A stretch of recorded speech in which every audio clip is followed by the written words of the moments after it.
السلام علیکم ناظرین، یو اے کی سیکیورٹی نے ایک اور بڑی کامیابی حاصل کر لی ہے۔ اس بار ایک بین الاقوامی منشیات سمگلنگ رنگ کو پکڑ لیا گیا ہے۔ شارجہ پولیس اور کسٹم حکام نے مشترکہ کارروائی کرتے ہوئے 17 کلو گرام کوکین ضبط کر لی۔ یہ کارروائی دو بڑے آپریشنز پر مشتمل تھی۔ پہلا آپریشن ایک ایشیائی شہری خلیجی ملک سے یو اے ای انٹر کرنے کی کوشش کر رہا تھا۔ اس کے سامان سے 12 کلو کوکین برآمد ہوئی۔ پولیس نے اسے موقع پر ہی گرفتار کر لیا۔ دوسرا آپریشن، اس نیٹ ورک کے دو افریقی ساتھی ملک کے اندر موجود تھے۔ وہ کوکین وصول کرنے والے تھے۔ دونوں کو چھاپے کے دوران گرفتار کر لیا گیا۔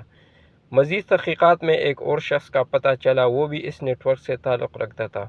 سفر کے دوران اسے یو اے ای کے ایک ایئرپورٹ پر روکا گیا۔ اس کے قبضے سے 5 کلو گرام مزید کوکین برآمد ہوئی۔ حکام نے مشتبہ حرکات، سفر کے ریکارڈ اور رابطوں کی بنیاد پر مکمل طور پر ان کی نگرانی کی۔ بین الاقوامی تعاون کی وجہ سے رنگ کی مکمل چین توڑ دی گئی ہے۔ یو اے ای نے ایک بار پھر ثابت کیا ہے کہ ملک میں منشیات برداشت نہیں کی جاتی۔ سیکیورٹی ادارے ہر قسم کی سمگلنگ کے خلاف زیرو ٹالرنس رکھتے ہیں۔ اگر آپ کو یہ خبر پسند آئی تو ویڈیو کو لائک کریں اور چینل کو سبسکرائب کرنا نہ بھولیں۔